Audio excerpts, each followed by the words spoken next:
उसी बात को आगे बढ़ाते हुए कि कुछ मिनिस्टर्स की छुट्टी भी हो रही है। तो ये आप समझ लीजिए कि पूरे तरह से उन रिपोर्ट कार्ड को समझा गया है और ये समझकर उन मंत्रियों की छुट्टी भी करने की तैयारी है, जिसमें लंबी लिस्ट है, जिसमें डॉक्टर हर्षवर्धन का नाम है, रमेश पोखरियाल निशंक, जैसा कि आप जानते हैं उनका पहले ही, राम साहब दानवे है, सदानंद गौड़ा है, संतोष गंगवार है, तमाम वो ऐसे मंत्री भी हैं जिनकी छुट्टी किए जाने की जानकारियां आ रही हैं, जिन पर अंतिम मोहर लगना बाकी है। कुछ के इस्तीफे हो गए हैं, कुछ के होने हैं। यतेंद्र हमारे साथ पीएमओ से जुड़े हुए हैं। यतेंद्र, क्या खबर आ रही है पीएमओ से?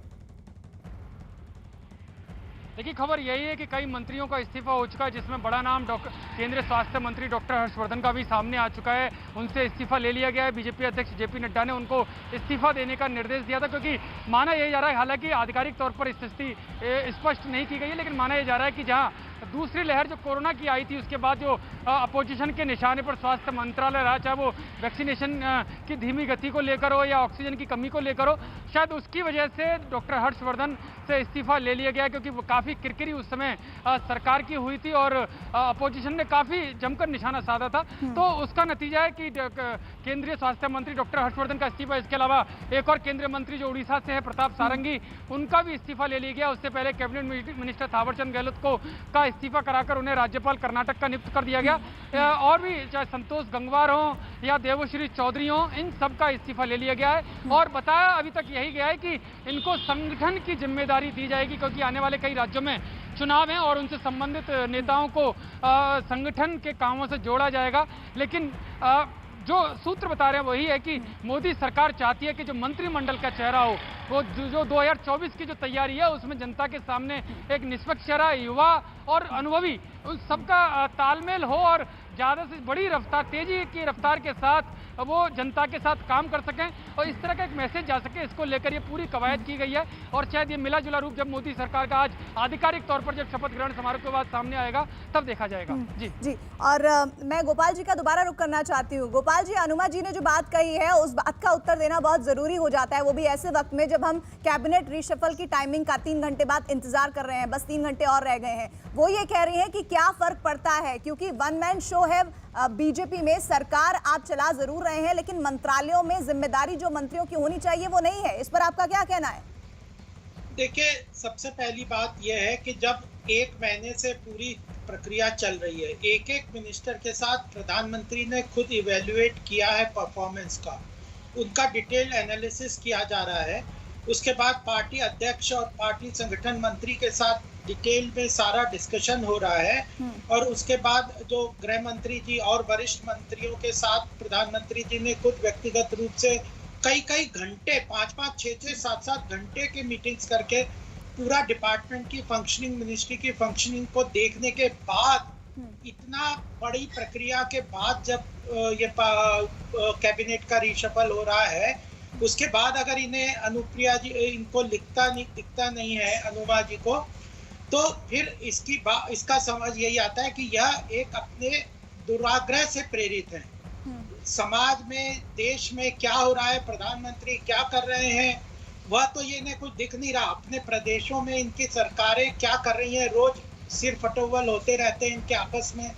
एक छोटे छोटे से प्रदेश कांग्रेस के लोग चला नहीं पाते, हर जगह पे लड़ाई झगड़ा, खींचतान, भ्रष्टाचार, नॉन गवर्नेंस, वो सब दिखता नहीं। और राहुल गांधी एक सवेरे ट्वीट कर देते हैं, 2-4 दिन बाद कोई सोशल मीडिया में कोई बयान दे देते हैं। वहां तक इनकी राजनीति सीमित है। उनको क्या समझ आएगा कि नहीं। देश कैसे चलता है?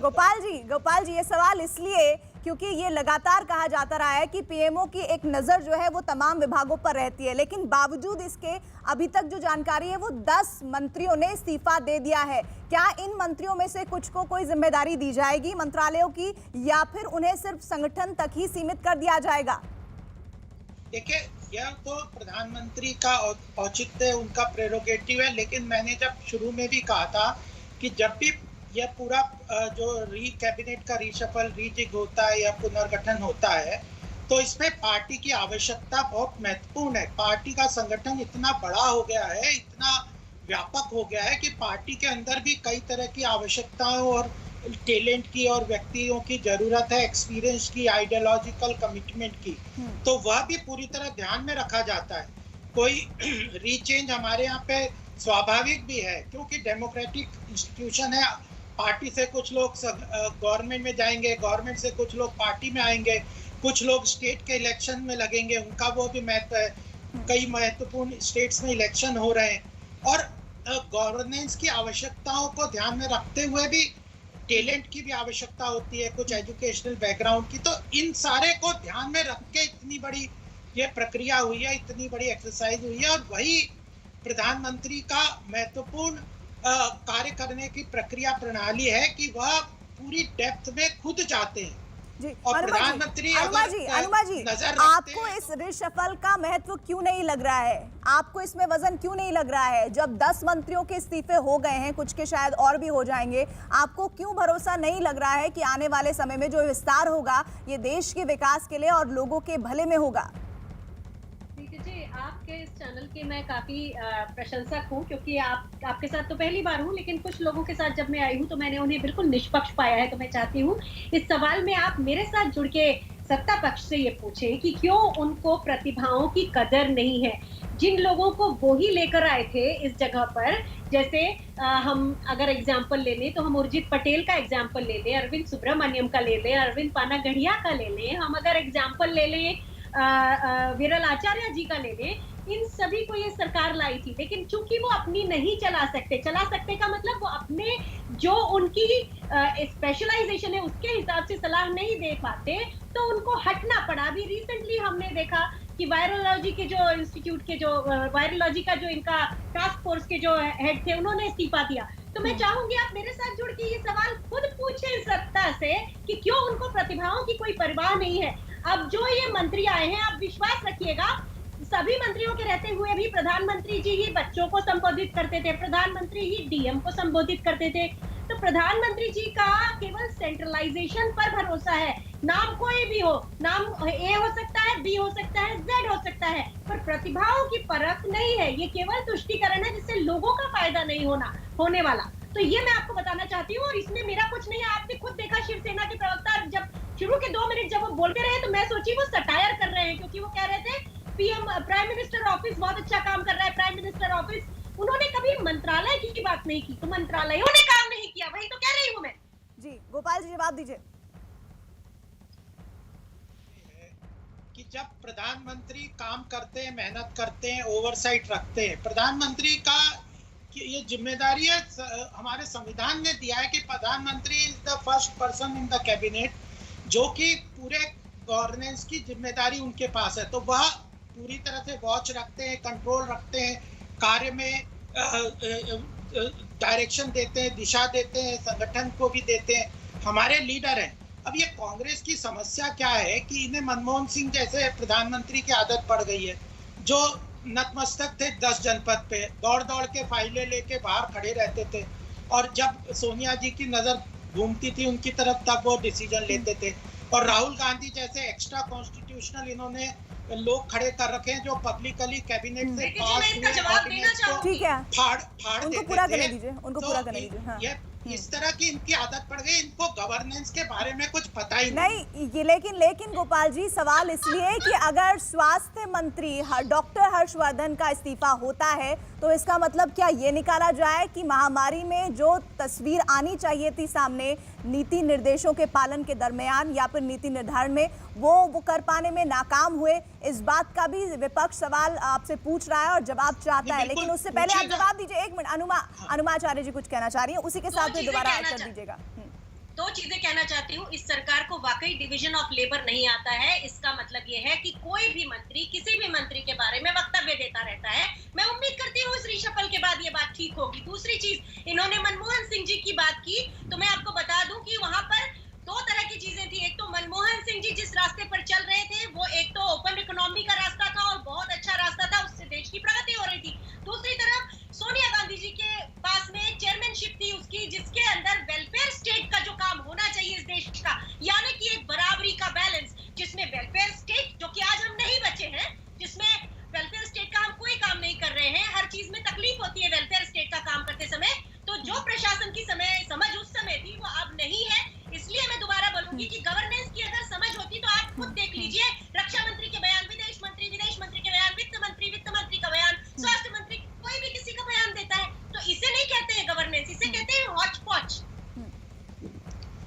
A.K. वाजपेयी जी भी जुड़ गए हैं। गोपाल जी, A.K. वाजपेयी जी को मैं इस चर्चा में आगे जोड़ना चाहती हूँ। A.K. वाजपेयी जी, आप लोगों की तो ये हालत हो गई है, ना माया मिली ना राम।